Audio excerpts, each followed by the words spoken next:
rap é o som, agora é a nossa vez. A todos manos de fé, potencial 3. Rimas precisas igual Big Bang. Como RZO rimando rap do tem. Educa Rap, rap para educar, educar para transformar. Rap é o som. Salve família! Boa noite a todos e todas que estão nos ouvindo. Chegamos e estamos aqui com você. Aqui quem tá na voz é R. Vance. O nome? R. Vance. R. Vance Leônidas, seu MC favorito, apresentador do programa Rap é o Som, trazendo o melhor do Rap 075 do Rap Nacional pra você, aqui na Rádio Santa Cruz FM, a rádio com maior audiência de Cruz das Almas, é a Marreta. Marreta Santa Cruz FM! E aí, como vocês estão? Tudo certo com vocês? Tá todo mundo se cuidando nesse período de pandemia? Espero que sim, viu? A melhor vacina ainda é usar máscara e ficar em casa.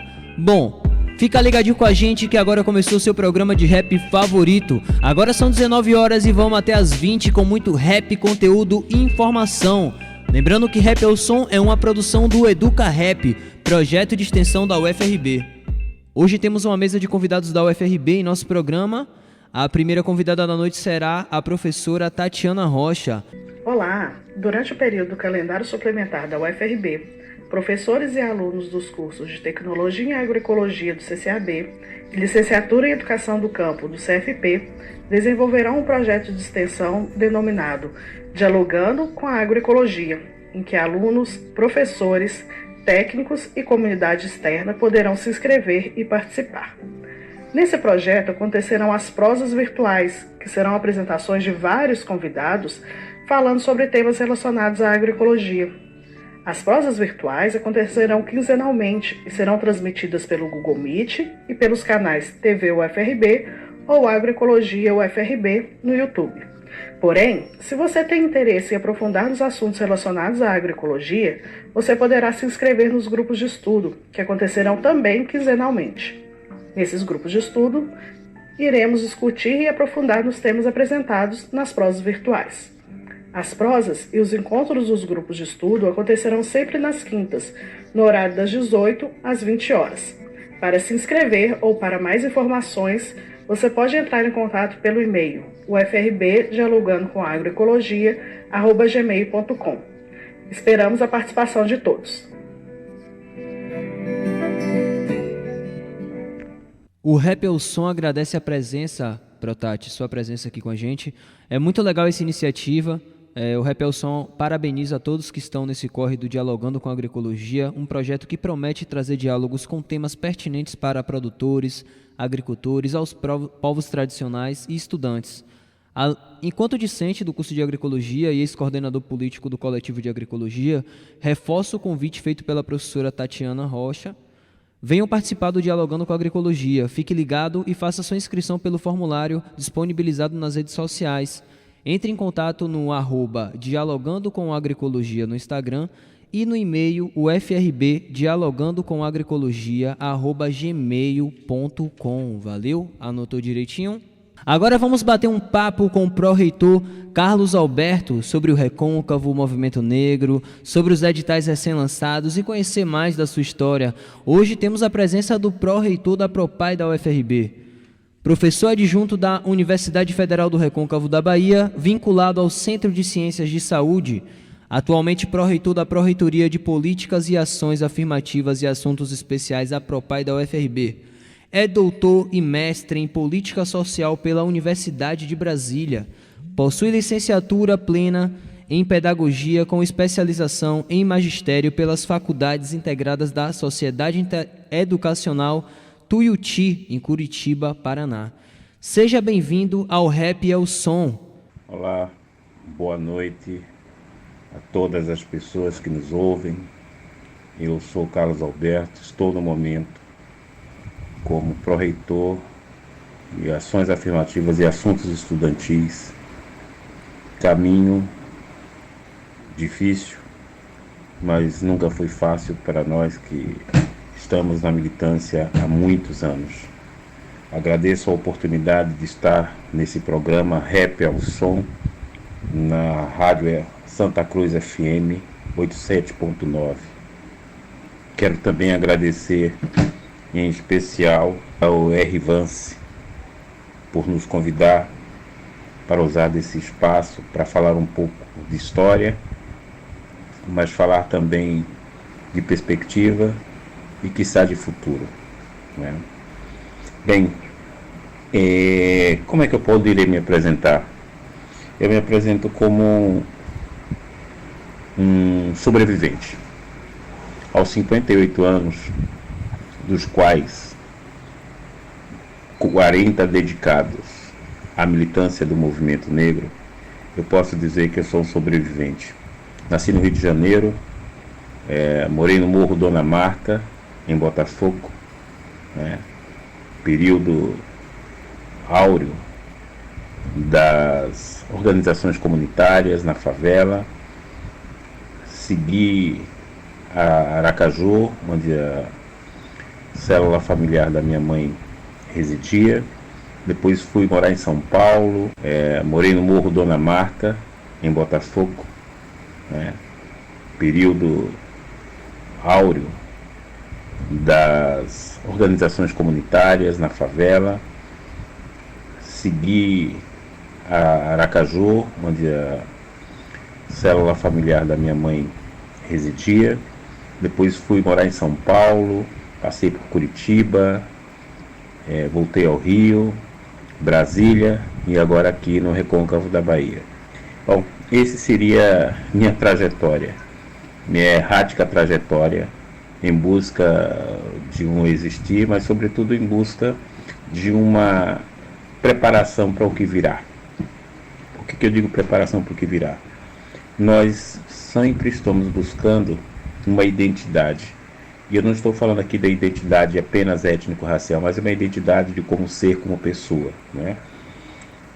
Poderia dizer que tive o início do movimento negro nos início dos anos 80, né? Período em que havia uma efervescência da abertura democrática, e nesse período nós tivemos a oportunidade de fazer parte de alguns grupos que estavam alinhados à esquerda, né? Inicialmente a Teologia da Libertação, né? Com a Igreja Libertária.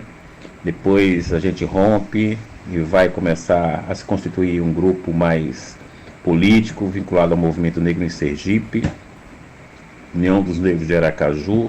A gente tinha o símbolo Una-se, União dos Negros de Aracaju, Sergipe, Una-se. Então nós tínhamos esse lema como perspectiva.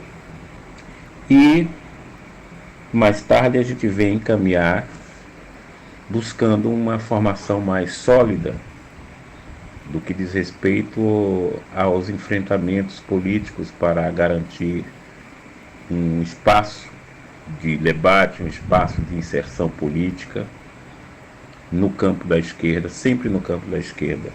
Portanto, minha trajetória passa um pouco por aí. O que eu poderia dizer no que diz respeito à minha carreira acadêmica? Minha carreira acadêmica, ela também tem uma vida longeva. Nós fazemos aí 20 anos de docência no ensino superior. Isso para pegar esse período mais efetivo da atuação no ensino superior.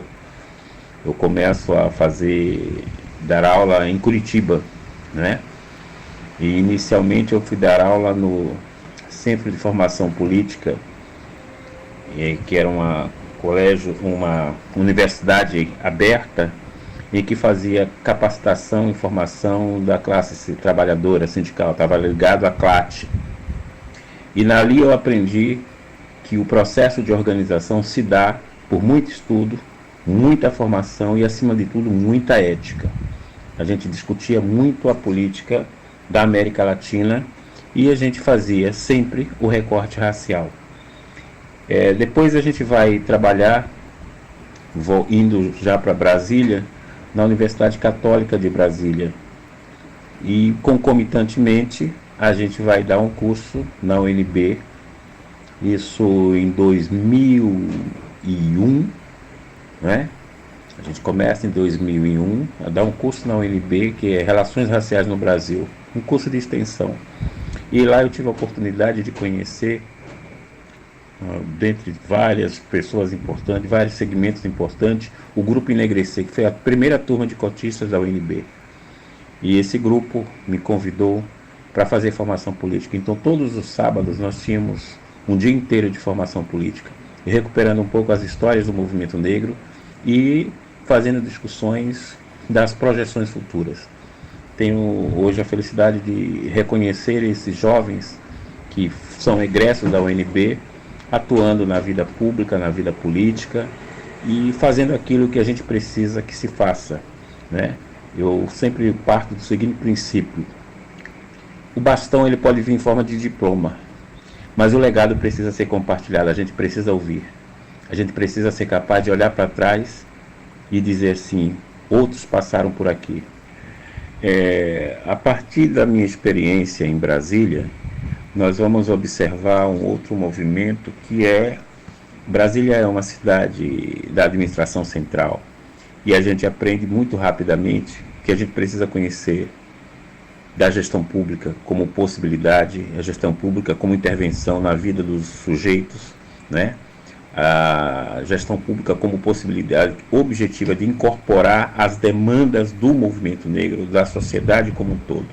E ali a gente fez alguns processos formativos que nos levam a pensar a macropolítica. E nesse sentido, o ingresso na universidade como estudante de pós-graduação, eu sou formado em pedagogia, fiz mestrado em política social e doutorado em política social pela UNB. Fui o primeiro estudante da UNB no serviço social a tratar a questão racial, né, na política social, e também o primeiro doutorado para tratar da questão racial no serviço social da UNB, né? Portanto, a gente tem aí, e eu falo do pioneirismo não como uma vaidade, mas como a percepção de que o fenômeno racial ele é muito refratário em determinadas áreas, né? Um curso de pós-graduação com 35 anos de existência, a primeira dissertação, a primeira tese vai acontecer quando o militante adentra aquele espaço. Portanto, é importante esse depoimento, porque uma carreira acadêmica se dá nos embates, né? Buscando alarguecer esses pequenos espaços que a estrutura eurocêntrica nos possibilita. E nesse sentido, a minha chegada aqui na Bahia tem muito recente mesmo. Eu venho para o Centro de Ciência da Saúde como politicólogo do campo social.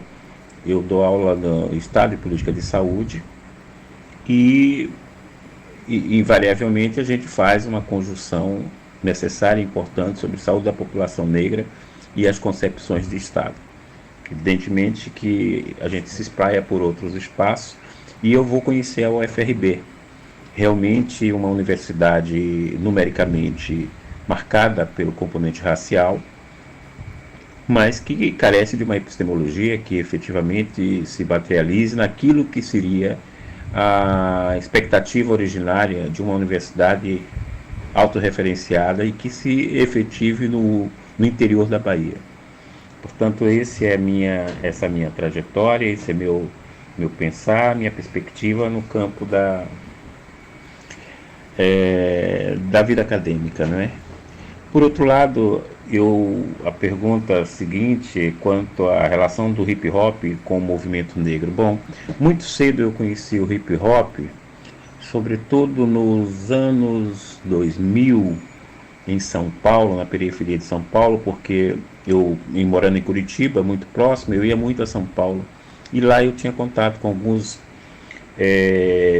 jovens do movimento hip hop e ali eu pude compreender que havia uma reoxigenação do movimento negro, uma renovação na linguagem, uma renovação na perspectiva, no olhar, e que nós, militantes mais antigos, não traduzíamos com efetividade aquilo que seria a pujança da juventude, pensar e dialogando entre si e para si.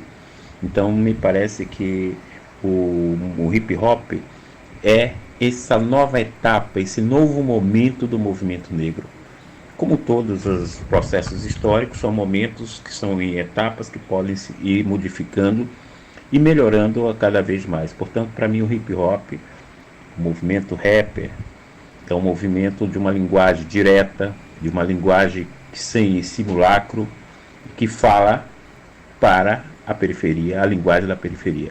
Bem, falar da Lei 10.639, e aí eu também tenho que falar um pouco da minha trajetória.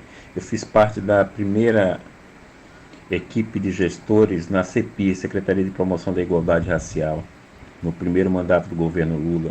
Eu fui diretor de comunidades tradicionais.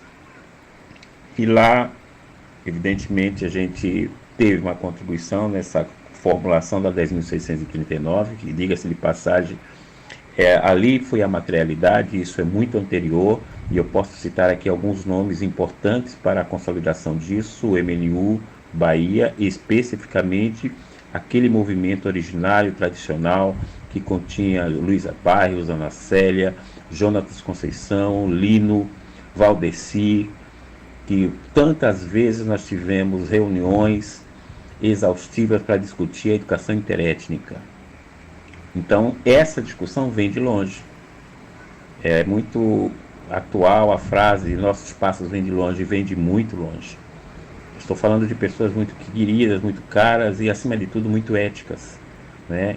Nós tínhamos ali uma relação de irmandade de fato, né? Com as nossas diferenças, com os nossos posicionamentos firmes, mas, sobretudo, com respeito ao outro, sobretudo, né?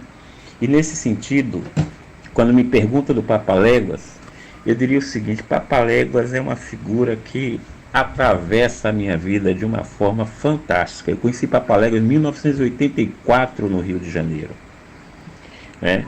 E aí, nas andanças, nos encontros que a gente fazia pelo Brasil afora, eu encontro a figura do Papaléguas, aquele livreiro tradicional, aquele que sempre traz uma novidade, traz um livro novo, né? Que era muito difícil a gente acessar a literatura negra.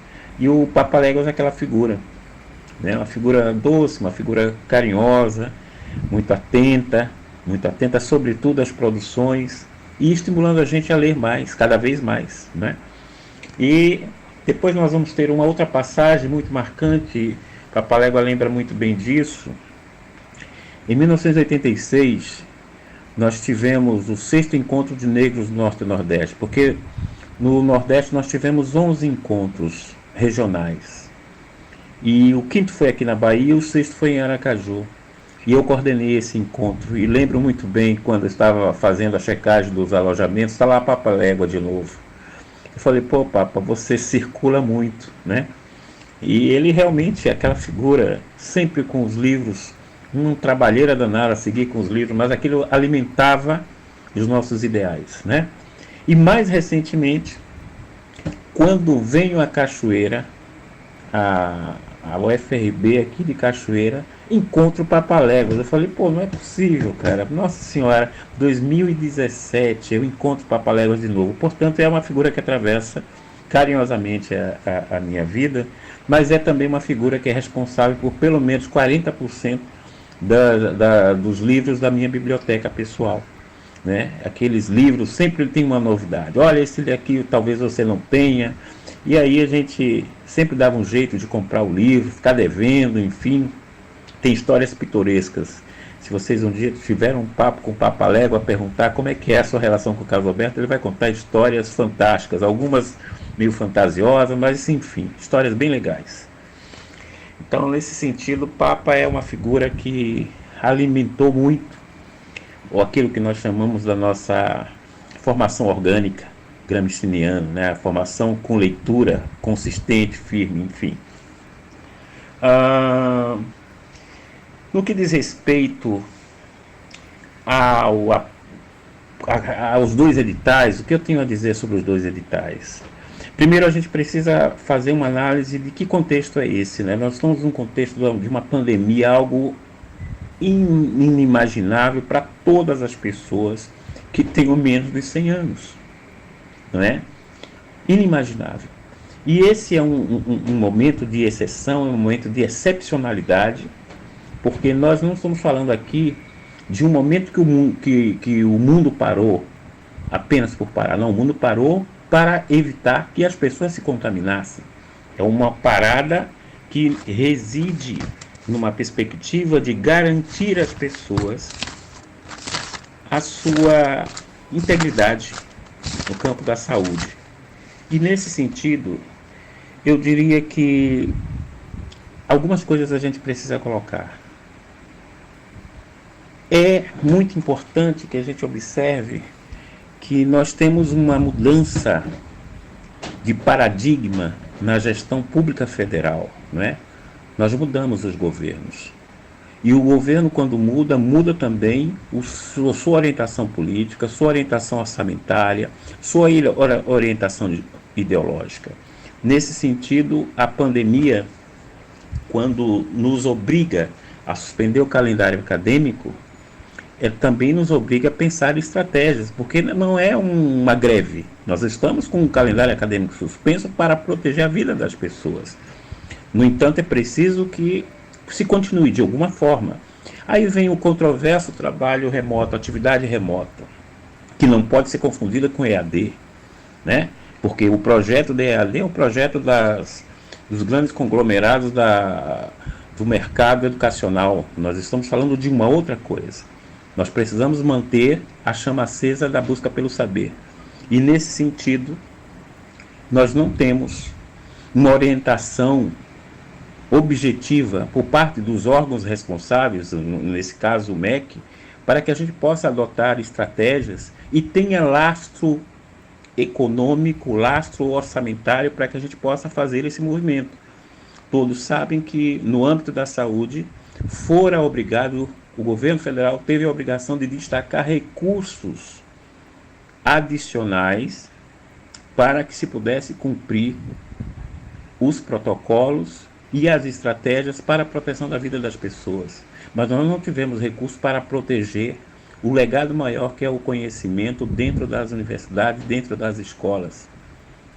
Então, nesse sentido, esses editais vêm no sentido de um apoio à inclusão digital, isso e conectividade. Isso é uma ação de governo, uma ação muito controversa, com muita dificuldade, porque foi uma ação que o governo deliberou, nós vamos fazer desse jeito. E como eu estive em Brasília, a produção da política emergencial geralmente é com base naquilo que se supõe saber, porque é na localidade que se sabe exatamente qual é a real necessidade. Portanto, há umas defasagens aí entre o que se espera e o que se precisa de fato, né? Então, esse apoio à inclusão digital é uma ação que nós não temos nenhuma gerência. Isso é em linha direta com o MEC e a RNP. Por outro lado, dentro das nossas possibilidades, e diria parcas possibilidades, porque nós não podemos projetar o orçamento de 2020 para 2021, nós temos que trabalhar com a realidade posta. O ano passado, em 2019, nós tivemos um contingenciamento. O que seria um contingenciamento? Um congelamento de 40% dos recursos relacionados ao PNAES. E só em julho, em função da pandemia, o governo federal resolveu liberar esses 40%, quando a gente já estava com a corda no pescoço. E é exatamente a partir desse remanejo, dessa gestão apertada desses recursos, que a gente vai buscar sinalizar para os estudantes uma perspectiva de um auxílio emergencial para manutenção de equipamentos, para que ele possa dar um upgrade nos seus equipamentos, enfim. É uma situação extremamente delicada, é uma engenharia muito difícil, mas nós temos a certeza de que o nosso objetivo é reduzir os danos causados por uma crise econômica, por um corte de gastos vigoroso que todas as instituições públicas federais desse país vêm sofrendo, sobretudo a partir de 2017, não é? E por uma necessidade de mantermos os estudantes, os trabalhadores, técnicos, docentes, auxiliares em atividade.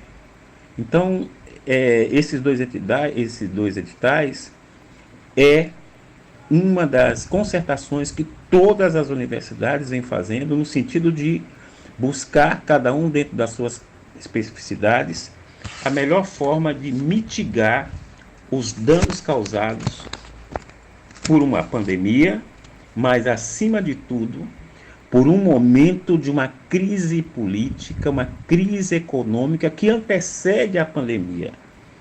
Então, eu diria que nesse momento, um desafio que convoca a todos baixarem as armas e conversar sobre qual é a saída. Porque nós precisamos defender a universidade pública, gratuita e, em especial, a nossa universidade, que tem uma marca singular.